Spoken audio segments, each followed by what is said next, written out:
Welcome back to another episode of Trial Talk Tuesdays. So today we will be getting back into the Carly Gregg trial. I have seen a couple, we have watched one together, but today we will be getting into the stepfather, his reaction into finding his wife. It's so sad. I can't imagine your stepdaughter murdering her mother and then you find it all and then she tried to kill you because she did shoot him and I believe she shot him and she tried to kill him, but luckily she did not. It's just so much. This little girl, I'm talking about psychopath, y'all. I'm talking about you don't know who you be birthing these days. By the way, I'm gonna hurry and say this really quick. I'm telling y'all the kids, but this isn't what I'm about to tell y'all isn't the kid. It's a grown man, but he tried to kill his mom, and the dad walked in. So this dude in Arkansas, where I live, he shot an arrow into his mother's head 3 times. I'm talking another level of crazy. And I was like, nah, he wanted her dead. And she had to play dead, and she luckily survived. I don't know how, but something was like forcing her to survive so she can get her son out and just put him away, and she did. Oh my goodness. It's crazy. So let's get into this trial. Yes. I believe you said that you didn't get it open probably 3 or 5 inches before it went off. What did you remember seeing, Heath? Just gun flash in my face, and then it went off 2 more times, but my hand was on the gun after the first shot, and I twisted it from her. Who was pointing that gun at you? It was Carly. Who pulled the trigger when you opened the door? The first one I know was Carly. After that, my hand was on the gun too, and I know I had a scratch on my thumb and all. I very well could have hit it. I know that 3rd time. How close, Heath, was that gun to your face when that went off? Maybe a foot.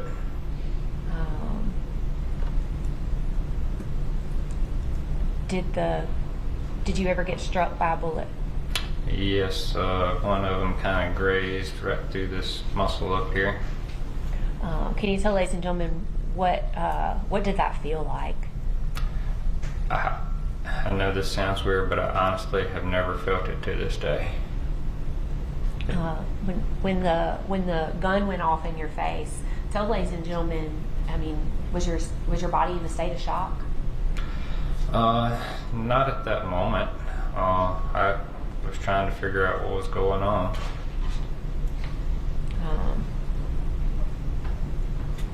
Did you see anybody inside your home other than Carly? No. Walk us through. You said that you were able to at some point get the gun from her. Tell us, Heath, what is it that you remember after that? She was screaming out of her mind, scared.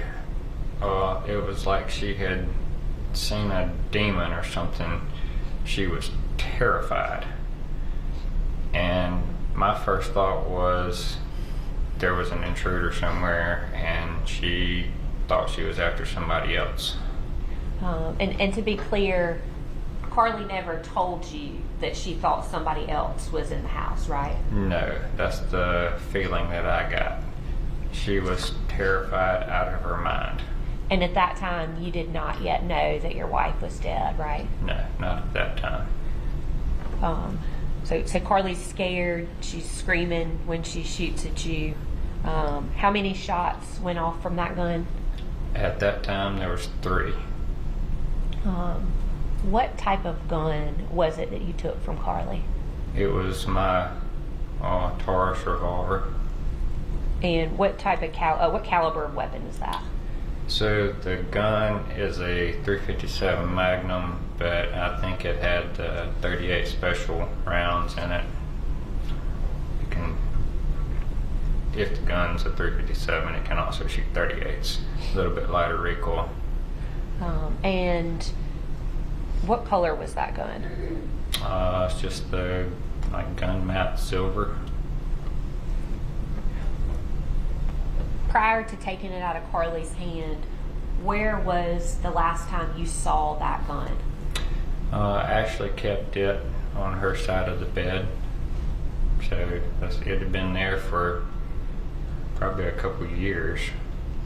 When you say on her side of the bed, was it on a nightstand or was it somewhere else? I think she kept it. We had like little cubbies underneath the edge of the bed. The mattress is sitting up on. I think it was sitting up under there. Between the mattress and the cubbies, like Well, I underneath think the it was mattress? just. I think she just had it in a cubby under there. Was the gun just loose or was it in some sort of holster the last time you saw it? I do not recall that. It was a while back. It had been sitting for a long time. Did you have other guns in the house on that day? Yes, I had an old shotgun that I've had for years that's unloaded in the closet, and I had an AR that I had gotten. It was also unloaded in the closet. Were there some other guns maybe in a safe too, somewhere? There was a Glock in the safe. There was a BB gun probably in the house somewhere too. I don't know. Jeez. Do you know if Carly knew the location of any of those guns? She probably knew about the two in the closet, but like I said, they were unloaded, and the last time I had tried to talk her into shooting, she was too little to even hold them up. They're heavy, big. And you had several guns in your house. Did you and Ashley ever go shoot guns? Yes, we did. That was something y'all enjoyed doing together? Yes. When you took the gun out of Carly's hand, what did you do with the gun? I was holding on to it, and like I said, I at that time thought there might be someone else in the house, like an intruder or something. So I immediately started checking the house and looking for Ashley. Did you attempt to call Ashley also? I did. I want to take just a step back, Heath. You get the gun from Carly. You said that she was screaming. What did she do next? She fell back into the kitchen island, just kind of straight back onto her butt, and was screaming, jumped up, ran out the back door. And I mean, I'm still pretty quick and agile, but I knew I couldn't catch her. She was moving so fast. She ran out the back and took off, and I knew I wasn't going to be able to catch her, so I turned around, stepped back in, and I locked the back door behind me. Do you know why you locked the back door? Because I was thinking there might be someone else out and about and around, in or out of the house. So I went to checking the house. Do you remember telling anybody that you were in such shock that you didn't even try to shoot Carly back or anything like that? No, it was very evident to me immediately that something was very, very off. Let me pause it here real quick, y'all. And so much better than me, like that you could tell that the man is in shock. And I think this is what people was talking about also in the comments. I think people were complaining, or some people. Let's check. I think there was some at the gun situation because they had a lot of guns. Okay, hold on. I swear some people, maybe not, but I swear, once again, guns available to children. Parents, lock up your gun. No. Okay, yes, I agree with that, but you still, like, these freaking kids know right from wrong, and you know what not to touch. They had so many weapons that he no longer remember where they were stored. Horrendous, really, to think there are so many weapons in the family home just accessible like that. I think the mom was afraid of her. It just blows me how Americans think it's normal to have a house full of guns. Definitely a whole different culture in the U.S. So what's crazy is that I definitely agree to like all of that, but also his point. Look, like I don't understand how like kids know right from wrong, okay? But at the same time, it's like how do people? It's true. How do people just have guns? What do they have all these guns for? Protection. How many guns do you need? An AR-57. What do you say? 357 Magnum, whatever. A shotgun. A BB gun, dude. And then time I was trying to take her shooting when she was younger. Him and his wife go shooting. That's their business. You can go shooting. But I never understood the point of having all those guns. I personally do not believe anybody need a shotgun? I don't know. Because y'all think about it. If she would have got her hand on that shotgun, her face would have been blown off. I'm talking about her mom's, his probably, and then Carly, she probably would have popped the shoulder back because it ain't no joke. I don't know. The shotguns are the scariest guns to me because it literally can blow your face off. Oh my God, I would never want to be hit with something like that. But yeah, I don't. It's like I agree with what people say about having the guns in the house, but at the same time, I also don't agree with how people always try to they blame the parents. Look. They had a lot of guns in their room, okay? She had to go searching. That's what kids do. They search for some reason. You should know what not to touch. I'm talking about these kids. They know right from wrong. I'm pretty sure they told her, don't touch these ever. He said the gun's been in there for years, by the way, too. I guess with mental health, that's why you gotta really look at your child's mental health, because when something is off, that's the first thing I'm putting up, the guns. Now, this is why people are better than me, because I'm telling you, I don't need kids. Because if somebody killed my husband, if the child killed my husband, shot him like that, then tried to kill me, I got the gun, I'm pointing it right back, okay? This is why I don't need kids, because I think like this. I'm talking about it's fight or flight. I'm talking about self-defense. I'm like, this is a killer child. I wasn't finna get shot. Like, I wasn't about to get shot. Oh my God, I would at least shoot him in the leg or something. But he said the girl was running real quick. I probably would have threw a rock at her. Oh my God. I'd really be fighting that little girl. Anyway, let's continue. With Carly, it's crazy. The way she was screaming, the way she looked, she was moving so fast. So, Heath, you said Carly is at this point, she's out of the house, she's run off.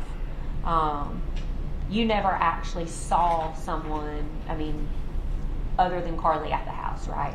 No. So you locked the back door, you're going through the house, you have this firearm still in your hand. At any point, did you open up the firearm? I opened the cylinder on it to check to see how many had been used or was left in it, and closed it back up and started checking the house. When you opened it back up, Didn't call 911 yet? Live rounds did it appear were left in the gun? Just one. And how many rounds does that .357 Magnum revolver hold? It's a 7-shot. So you knew that she'd fired, at that point you knew she'd fired 3 at or in your direction. Yes. You did not know what the other 3 had been used for? Correct. The last time you saw that gun, were all 7 rounds live? As far as I know, I guess the last time it had been used was a couple years before, or sometime when Ashley had shot at some, and I assume she had reloaded it. So Heath, you're walking through the house. You have this gun, afraid that maybe there's somebody else in the house. You said, I believe, that you tried to call Ashley. Yes. Did she answer? No. Did you find her phone? Found her phone. It was on a counter in our living room. Was there a second phone beside it? Yes. Did you recognize the other phone? I didn't really stop to look. So you realize that Ashley's phone is there. Walk us through what happened next here. Checked our bedroom, bathroom, closet, other side of the bed, under the desk in there, and turned and started going towards the other end of the house, and I glanced in our spare little 3rd bedroom, and then turned and went into Carly's room, and that's where I found Ashley.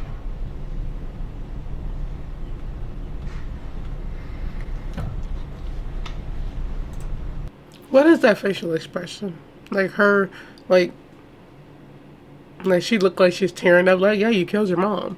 Your mom can't come back because of you, killer. Like, that's how we need to be talking to them kids who kill people. Like, you killed your parents. Like, they can't come back, and now you're going to jail, dummy. Like, you're a murderer now. How does it feel to really ruin lives? Like you literally ruined everybody's life. Like that's what they need to start saying. Make them feel bad. Really make them feel it.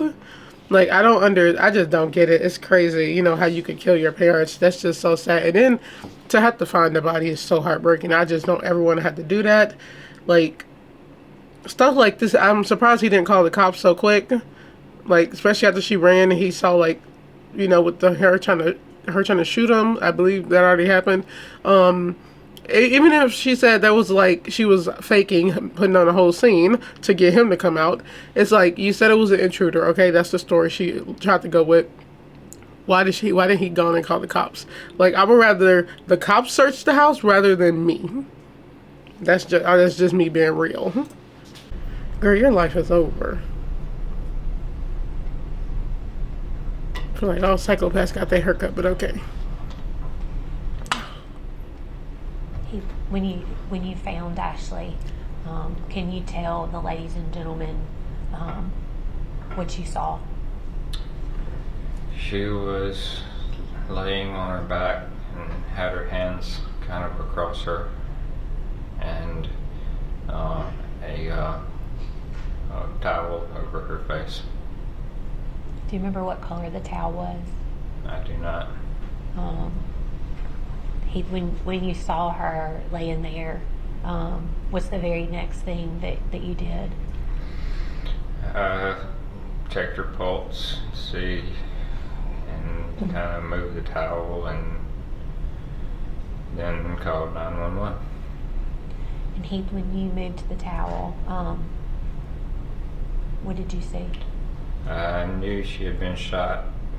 There was blood around, but I don't really recall exactly where. Somewhere in the right side of her face there.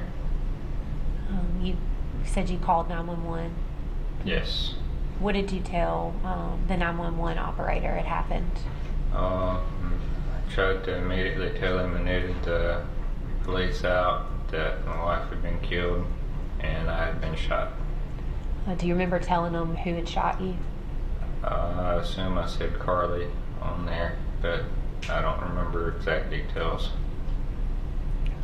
Do you recall telling the 911 operator that, oh my God, she's killed her mother too? I don't recall saying that, but it's very possible, I guess. At that point, Heath, did you think that Carly was the one that had killed her mother? I didn't know what was going on at that point. I kind of went into shock there.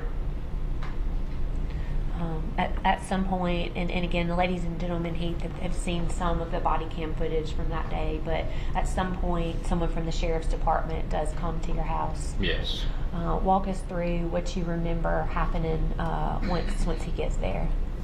I don't know much there other than I got out the front door and just laid down on the front porch. And it's pretty safe to say that you were still in a state of shock. Yes. At some point, were you loaded up by the paramedics? Yes. And where did they take you? Took me to Baptist Hospital ER. And what was the reason for taking you to Baptist Hospital? They wanted to get me checked out and make sure everything was okay. They knew it wasn't real bad or anything, so they just trying to be cautious. But you had in fact suffered a gunshot wound. Yes, they got me down to the ER and they put a piece of gauze, taped some gauze on it, and sent me back home. And it went through your kind of right, like trap muscle Yes. area.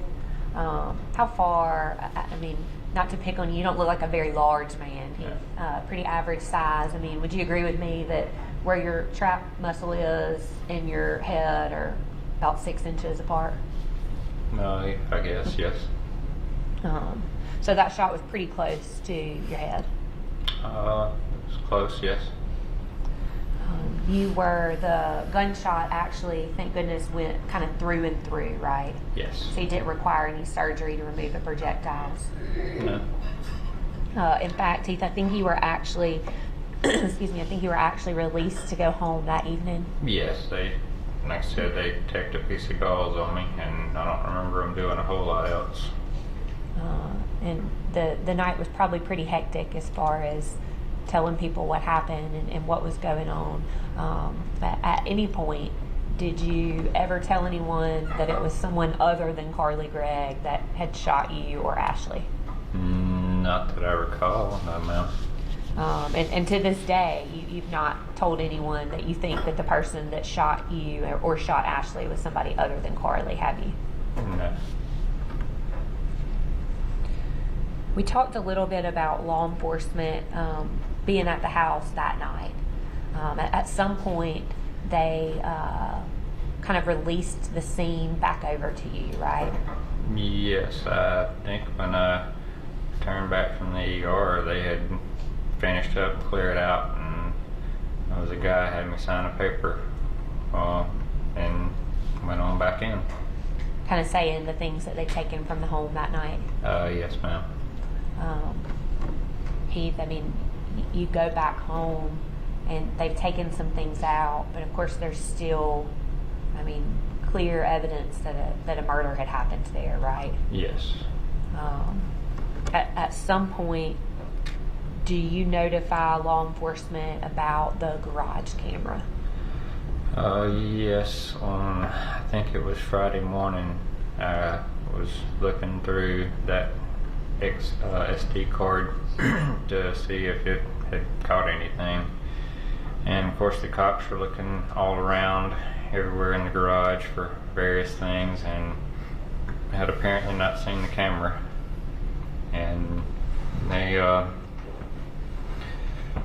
found the 4 videos that you referenced, and I called and told them I had found something else and they should come pick it up or whatever. And they had still at that time not returned my driver's license to me, so they decided to bring that out. And at some point they did actually get those videos from you. Yes. And to be clear, there was some confusion about an Apple computer and copying Yes, versus cutting. Y'all know I don't understand how people are able to go back to the homes where a body was found. Like, no, I'm not stepping foot back in that house. I would just have so... First of all, he's traumatized, you could tell still. I would be traumatized. Like, you can't walk into those rooms anymore. I couldn't walk into the kitchen. I couldn't eat in that house. I couldn't sleep. I couldn't go to the bathroom. Like, that house is for sale. Like, oh my God, like, you have to get away from it. It's too much stuff going on there. You have your wife being murdered there by her daughter. Like, oh my God, and then her shooting you in this house. Is so much that happened in that house. That is so sad. I don't know how he did it. It's just, that's so heartbreaking. What is that feeling, y'all, when you are about to die? I hope I don't ever have to witness that, but you never know in this lifetime, y'all. I'm talking about like when somebody has like a gun to your face, about to pull the trigger. Like, and it's so scary when you think about it, how many people experience that. How many people experience being murdered, being stabbed to death, being cut up, like strangled. Oh my God, it's so heartbreaking when you think about that. Like, thinking about the way people die is really like, I'm not trying to say you have to think about it, but I feel like it's interesting to me because it's so crazy that so many people kill. Like, I like talking about crime and stuff, but, like, I still, like, y'all, I have my moments when I be like, dang, that case was so freaking heartbreaking. And that happens actually a lot. It be the cases where people are, like, chopped up and just disfigured and just thrown away like they're nothing. It's so sad that you have people that really do that out here. Like, this is a scary world we live in. And then it's worse when you even have kids killing y'all. So if you don't know the story about this one, the Carly Gregg, I know her friends was worried about her, so they told her mom, and her mom was telling like going to talk to her. And when she got home, like, Carly Gregg literally planned all this. It was all on camera. You see her walking and fidgeting around the house before she get here. The dogs are in the video. It's a very 4K video, y'all. So crystal clear. It's crazy. But just to have her do that and then, like, tell her friend, do you want to see a dead body? Her friend was over there and then she also left. I'm just like, oh my God. Where is the friend? We might have to watch that one. She needs to be on this trial. She should have been on that trial. But I just don't get it. Kids killing their parents. And then she had the nerve to cry in court. How disgusting. And yes, it is disgusting. And people might say, well, maybe, I hope nobody says this, but people might say that, well, her brain is not fully developed. Screw that. Screw it. And I'm tired of hearing that. Because look, I purposely feel that your brain is not like it's not fully to blame. Look, you know right from wrong, and I can't say this many times. You know what'll happen if you do something to somebody else. If you pull a trigger and try to kill your parents, you know they're gonna die.